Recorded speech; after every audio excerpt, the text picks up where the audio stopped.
বিকেএসপিতে massive heart অ্যাটাকের পর স্থানীয় হাসপাতালে করানো হয় এনজিওগ্রাম।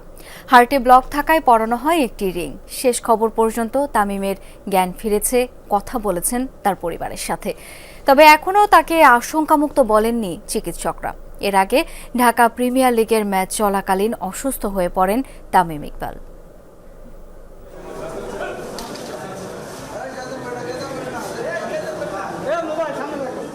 সব আশাই যেন তখন শেষ। হেলিকপ্টারে করে ঢাকায় আনতে তখন প্রস্তুতি চলছিল। তখনই চিকিৎসকের মাথায় যেন আকাশ ভেঙে পড়ে। কোনো পালস পাওয়া যাচ্ছিল না, হার্টবিটও। মুখে ফেনা চলে আসছিল তামিম ইকবাল খানের। দেরি না করে সিপিআর দেয়া শুরু করেন উপস্থিত চিকিৎসকরা। দেয়া হয় ইলেকট্রিক শকও। লড়াই করা যার রক্তে সেই তামিম এবারও লড়লেন। সাথে সাথে আবারও ফিরিয়ে আনা হলো হাসপাতালে, ভর্তি করা হলো আইসিইউতে। এনজিওগ্রাম করার পরে ধরা পড়ে ব্লক, বসানো হয় একটা রিং। অন্ধকার টানেলের শেষে আলো দেখতে শুরু করেন ডাক্তাররা।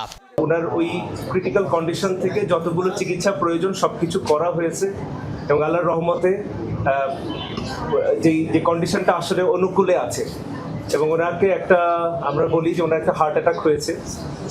এইটার জন্য একটা এনজিওপ্লাস্টি এবং একটা স্টেন্ট করা হয়েছে। আল্লাহর রহমতে স্টেন্টিংটা খুব স্মুথলি এন্ড এফিশিয়েন্টলি হয়েছে। কোনো সমস্যা নেই। Best of luck for the match. ঘটনার শুরু বিকেএসপিতে ঢাকা প্রিমিয়ার লিগের ম্যাচের সময় টস করার পর অসুস্থ বোধ করেন তামিম। বিকেএসপিতে চিকিৎসা শেষে নেওয়া হয় হাসপাতালে। ততক্ষণে হেলিকপ্টারে করে ঢাকা থেকে আসে তামিমের পরিবারও। কিন্তু দ্বিতীয়বার ম্যাসিভ হার্ট অ্যাটাকের কারণে আর ঢাকায় নেওয়া সম্ভব হয়নি হেলিকপ্টারে করে। ম্যাচ শুরু হওয়ার প্রায় 30-40 মিনিট পরে মডার্ন টিমের এনাম ফিজিও উনি আমাকে ফোন দিলেন। ফোন দিয়ে বলতে তামিম ইকবাল একটু পেইন ফিল করতেছে, সো আমরা হসপিটালে নিয়ে যেতে চাই। সঙ্গে সঙ্গেই তার হসপিটালে আসেন। তখন পর্যন্ত আমি মাঠেই ছিলাম। আসার পরে যখন এখানে তাকে অ্যাডমিট করায় ফার্স্টে, তো চিকিৎসা চললো, তো বললো যে এখানে ট্রিটমেন্ট করেছে, তামিম একটু কমফোর্ট ফিল করতেছে। তো তামিম নিজে থেকেই বলছে, যেটা ওরা আমাকে বললো, যে ও এখন ঢাকা এভার কেয়ারে যাবেন, এভার কেয়ারে ট্রিটমেন্ট করবেন। তো ওই অনুযায়ী ও হেলিকপ্টারের সঙ্গে যোগাযোগ করছে যে বিকেএসপিতে হেলিকপ্টার ল্যান্ড করবে।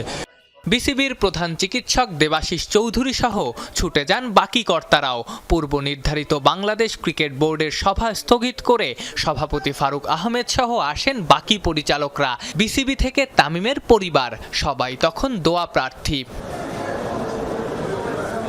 হার্ট অ্যাটাকের পর যে গোল্ডেন সময় থাকে, মূলত তখনই চিকিৎসক সহ বাকিরা তড়িৎ সিদ্ধান্ত নিতে দেরি করেননি। অপারেশন শেষে জ্ঞান ফিরেছে তামিমের, কথাও বলেছেন পরিবারের সাথে।